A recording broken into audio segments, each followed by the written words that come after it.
Well, hey, everybody, and welcome to the One More Thought podcast. We are so glad that you're tuning in. As always, like, subscribe, and share. We're in a very cool sermon series on healthy habits for different relationships, and we are talking about relationships this entire month. And I'm excited. Beside my relationship with Jesus Christ, this is my favorite relationship that I have. You guys say hi to my wife of 21 years, Pastor Kelsey. How are you doing today? I'm good. Yeah. Thanks for Am I having your me. favorite relationship? 100%.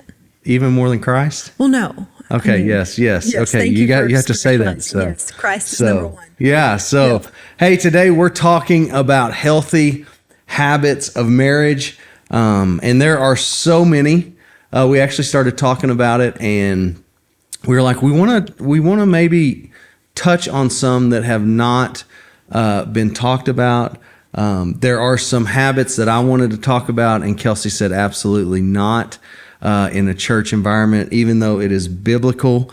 This is the area that we're not going to talk about today, and so we want to talk about some that have worked for us in our marriage.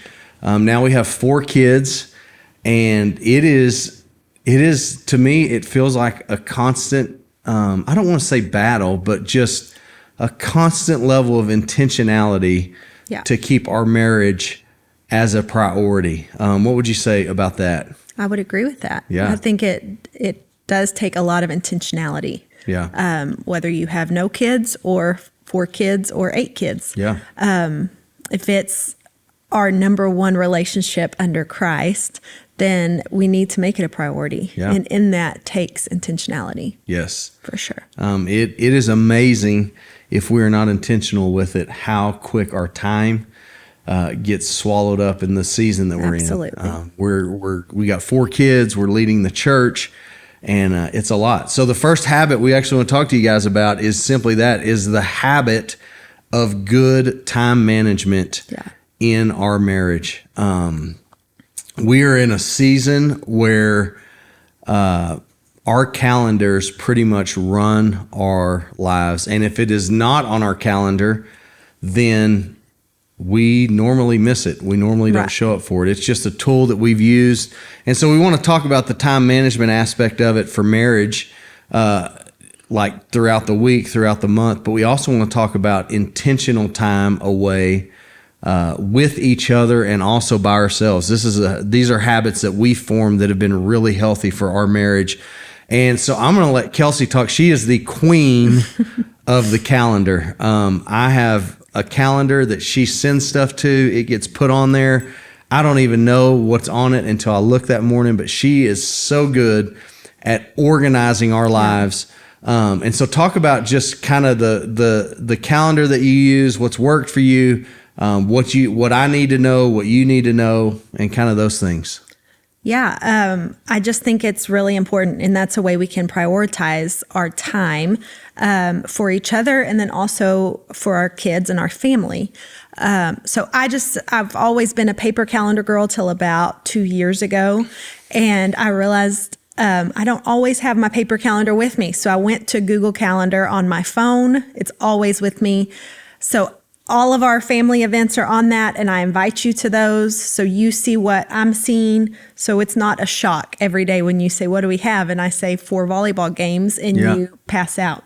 So that it's just really good for us. It's a way we communicate our time is just through that calendar without even taking time away from our busy day-to-day schedules. And then also it's just really important that we, at the first of each year, we prioritize our time away together and then time by ourselves to either get out of town or just even if it's a weekly Sabbath, on Fridays is our day off. And so we're really, really intentional about not packing our calendar from 8 to 3 on Fridays while our kids are at school. When our kids were younger, we prioritized a date night every week. That's not really feasible right now in this time of our life. So we prioritize that on Friday when we're off. That's the day we spend together. And if I see that your calendar's filling up on a Friday, I'll call you out on it, and you do the same to me. Yeah.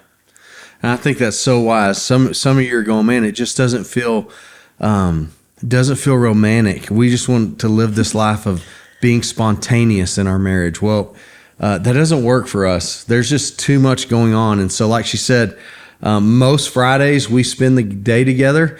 I have people ask me all the time, do you and Kelsey go on a date night every week during this season? No, because our kids are home every night. But every Friday we spend the day together. I would call it like a day date. And those times are very, very important. To us, they're very, very important to kind of restore us and replenish us and refuel us. And so I would just say, you don't have to follow exactly what we're doing, but you need to know where your time is going. You can tell a lot about where a person's heart is by where their time is going. How much time are you spending on this? How much time are you spending on that? And so we have just found for us, it may not feel as spontaneous. It may not feel like as romantic. But what has worked best for us is that we intentionally schedule time together on our calendar so that we both see it, so that we both know it. And then we started doing this probably 5 or 6 years ago, maybe 4 years ago. We started kind of focusing on what I would call the rhythm of our life, and what it looks like for like a calendar year to make sure that we're working hard, we're taking care of our kids, but we're also taking care of our marriage and taking care of ourselves. And so we look at a yearly calendar, and like for me, this really helps me. March 3rd is my birthday. And every year for the last 5 years, March that week, somewhere around that week, the church went out and scheduled a conference during that week. But side note, sometimes before that or after that, we leave town. We get away, even if it's just for one night, we leave town and we go somewhere else together. And that's kind of our time together. And so what it does for me is it says, okay, I'm going to hit the ground running on January 1st. And I know that for the next 2 months, I'm going to work hard. I'm here. And then come the first week of March or last week of February, wherever it fits, we're going to get to disengage and be together for a few days. Yeah. I have a different philosophy about this. You may or may not agree with it. We want to be debt free. We want to be financially free. We want to have our finances in a good place. But to me, it is worth that sacrifice for me and Kelsey to get, even if it's just one day. Hey, we're going to run to Amarillo or Midland or somewhere just for a day to get out of Lubbock and to spend time with each other without all the distractions of everyday life. It's been one of the most powerful things that we've done. And then we also schedule in that rhythm time for ourselves, whether that's I'll go on a guy trip, you'll go on a girl trip. Just seeing the benefits of us getting away by ourselves for a few days. A lot of times I'll get away just to hear the Lord on certain things for the church, but man, you can actually look at your calendar and see when those pain points are coming throughout the year, when they're going to be there. And so you kind of talk about your rhythm, what you do, what you see is time with us, time by yourself, and what that looks like for you. Yeah. Kind of the same rhythm you're talking about. We have definite points in our family life and in our marriage that we know this is going to be kind of a crazy season. And so we usually plan something at the end of that crazy season. Yeah. So you said March. We also usually plan something about November. Yeah. The first week of November. That's ending some sports seasons and things like that. And right before the holidays. It's usually a really good time for us to get away, just where we can talk without distraction. Yeah. And even distraction of, just everything going on in Lubbock. Yeah. And so even if it's just a day to get away, we kind of reset, get through the holidays, and then we know what's more to look forward to. So it's really good. I would just encourage you. I know it sounds boring. I know it sounds like not a lot of fun, but our growth in our ability to manage our time, to see busy seasons, to see when there's time to restore and replenish ourselves. It has probably been one of the number one things that has kept us healthy in our marriage. The other thing I want to talk about today is just the habit of talking. And all the men who are listening to this just went, oh Lord, here we go. But can I tell you, you need to have a habit of talking with your spouse. Yes. Your spouse needs to be a safe place for you. Your spouse needs to be a place where you can share how you feel. You can share when you're tired. You can share when you're upset. And your spouse just needs to be a safe place for you to truly talk about what's going on the inside of you. Right. We do this in several ways. This is the picture the Lord gave me as I was praying this morning about this podcast. Is we live in the most connected world that we've ever lived in before, and yet most marriages have struggle when it comes to talking and communicating. We don't struggle to scroll, but we struggle to sit down and have a conversation. Right. And we use all kinds of, me and Kelsey, we have, one of the things that I've learned with Kelsey is many times throughout the day, if I'm working, just for her to know that I'm thinking about her really helps her. And so we have a little, like, I'm an orange heart and she's a purple heart, and I can just send her an orange heart, and that just tells her, hey, I'm thinking about you today. And that is a great, simple way for us to talk. We're not talking face to face, but we're just saying, hey, I'm thinking about you. Or she'll send me a purple heart, and it always just kind of goes, we're talking. We also talk a lot on our back porch. Talk about our back porch for a minute. Yeah, I love our back porch. Yeah. We live in an older home that when we moved in, it just needed a lot of love. Yeah. And we decided to make our back porch kind of our sanctuary because there's always a lot going on inside of our house. And so it's like, hey, let's go to the back porch. Yeah. And it's just become our safe haven. So we bought 2 really comfortable chairs, only Amazing 2. chairs. Our kids look at us and try to take our chairs, and they can't have our chairs. But, and they know if we're out there talking, I mean, of course they can come out there, but let me just say this, give their us our first time. inclination is when we go out there to come Exactly. out there. They have not even thought about going on the back porch until we're out there. They've never seen our kids, and then we go out on the back porch, and all 4 of them just mysteriously show up. It's like, and so we'll just, listen to me. We will tell our kids, and some of you are going to go, oh Lord, what? Like, I don't want to hurt their feelings. We will tell them, hey, me and Mom are talking right now. Yeah. Give us some time to talk, and then we'll come in and spend time with you. But we really do. We talk about everything. So we talk about everything, Yeah. and it's important. Yeah. What's important for you as the wife that I need to be aware of as your husband when it comes to talking? I just think knowing, like, we really do care about what's going on in your day to day. Yeah. Like, I know a lot of husbands think, oh, she won't care about that. That's just work issues. Yeah. But we really do. Like, we care about you. Yeah. And so, I mean, we probably can't fix it, but we would love to listen. And sometimes just getting it off your chest and hearing yourself say it sometimes is helpful. Like, oh, someone heard me, heard me express my feelings. And then sometimes either the feelings may not be as big as you've made them in your mind when you speak them out, or maybe your wife can just validate you and say, man, that's hard. I don't know how to fix it, but I am going to be praying for you. Yeah. And now tomorrow when you go to work, I know how to pray. Yeah. And so I just think it's important that you bring us in. Yeah. You know, don't hold it all in. Yeah. One of the things that Kelsey does really well, I used to go home, and this used to really bother her, and she would say, how was your day? And I'd be like, it's fine. What she was really asking me was, tell me about your day. Yeah. Tell me about what happened. Tell me about the conversations. And so now when I come home, she will ask, tell me about your day. Tell me what happened. Tell me what was good. Tell me what was bad. And I would just say from the husband standpoint, that right there, like, if you really want to know, if you really want to ask, then don't just ask how it was, because I can answer that in one word, but ask, tell me about it. How did this conversation go? How do you have access to my calendar so you know the conversations that I had? And so it has to be a safe place for us to talk. Right. It has to be a safe place for us to say where we really feel, how we really feel, what's really going on. And so I just think it's crazy important. Time management, talking.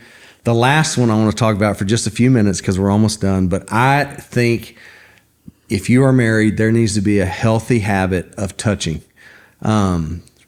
We touch. Me and Kelsey touch. We hug each other in front of our kids. In fact, one of the things that I learned a long time ago is when I get home, she's the first person that I hug. I don't hug the kids first. I actually like kind of play a game and walk by them and be like, no, mom gets my first hug. And so they're grabbing my leg or used to. Kind of now it'd be kind of weird. They've gotten older, but I think that touch is one of the biggest ways that we just kind of feel safe and secure with each other. And that's all kinds of touching. We can get into the different kinds. You may not want to, Please but don't. I think you would say that you need non-sexual touch. Is that correct? That's correct. And what does that look like for you? I mean, just getting your first hug when you come in the door, or we kiss in front of our kids. It's good for them to see a healthy marriage. Yeah. They all gross out and close their eyes and, but it's good for them. Yeah. They need to know, like, we really do love each other, and we love to connect. And that's dates, and that's talking, and that's touch. Yeah. And so we are not overly, I am not overly PDA, but I'm all about this guy loves some touch. So let's hold it. And he loves to make me blush. Yeah. So one of the things that embarrasses Kelsey the most, and I'm going to tell you, even though this is going to really embarrass her, but I love, and she won't let me do it, but I love to be somewhere, to be walking around, and I love to put my hand in her back pocket. It drives her crazy. Like, it drives her crazy. But I do think it's important. We've been married for 21 years, and we still hold hands almost everywhere we go. I love holding your hand. I love just knowing that we're there, we're together. Touching actually communicates so many things. Yeah. And so therefore a lack of touching also communicates things. Like, there's also been times where it's like, whoa, she doesn't want to hug right now. Like, I can feel that. Yeah. I can feel that tension, or I don't want to hug right now, or I don't want to be touched right now. And so I think those things are just very, very important. They're a little bit different. They're not ones that a lot of people talk about, but for us, those have been 3 habits that have highly, highly affected our marriage and made it healthy. You have to be very intentional with them. And what would you say as we kind of wrap up today, when you think about habits for healthy marriages, or what would you say to encourage our people that are listening that are married right now? Yeah, I think all of these that we've talked about, there's so many more, but these kind of encompass just all of what we wanted to communicate. Yeah. And I just think it goes back to prioritizing your marriage, and then just being really intentional about those priorities. Yeah. 'Cause life is busy, and, I've always said, if the devil can't make you bad, he'll make you busy. Yeah. Like, we serve a good God, and we know that, and we're not going to stray from that, but it's real easy for him to make us busy. Yeah. And then in that, he just puts these little foxes and little evil things in that, whether it's time, I think, oh, he's too busy for me. Mm-hmm. Or if it's talking, maybe the tone, or just my day was fine. I just think, well, he doesn't want to tell me. He doesn't want to tell me how his day is, when that may not be the case at all. Yeah. Or if it's touching. Men, are very physical beings. So if I go a long period of time without touching, I'm communicating to you that you aren't my priority. Amen. That the kids are taking my priority, or the house, or my work, or whatever that looks like. So those are just 3 areas, I think, that you can just really, if you need a starting point, there you go. Yeah. Those are 3 areas you really have to be intentional about. I would highly encourage you guys that are listening to focus on those 3. We actually have multiple wall calendars that show us our entire year, and kind of shows us those places where we can manage our time and make sure we're with each other. Shows our Fridays to make sure we're not covering those up. And then just the talking and the touching, I think it's so important. And so I will say this. I will say we've been married for 21 years. We have 4 kids. We are the busiest that we've ever been. We're leading the church. We are busy. And we get people all the time that say, man, how do you do it? How do you do it? How do you do it? And here's what I always answer. And we are just very intentional about it. And so whatever habit we're talking about today, or if it's a habit you want to implement that we didn't talk about, just know that it's your level of intentionality that will actually drive that and make it a priority, so that our marriages don't start looking like we're just roommates instead of husband and wife in a covenant of marriage. And so, well, thank you so much, babe, for being on here. Thanks for having We're going to me. do one about parenting. I'm excited about that because you're an amazing mom. Well, you're an amazing wife, and I love you so much. Love you guys, and thank you for being with us. And as always, please take time to let us know how this spoke to you. Share it, subscribe to it, and we'll see you next time on the One More Thought podcast.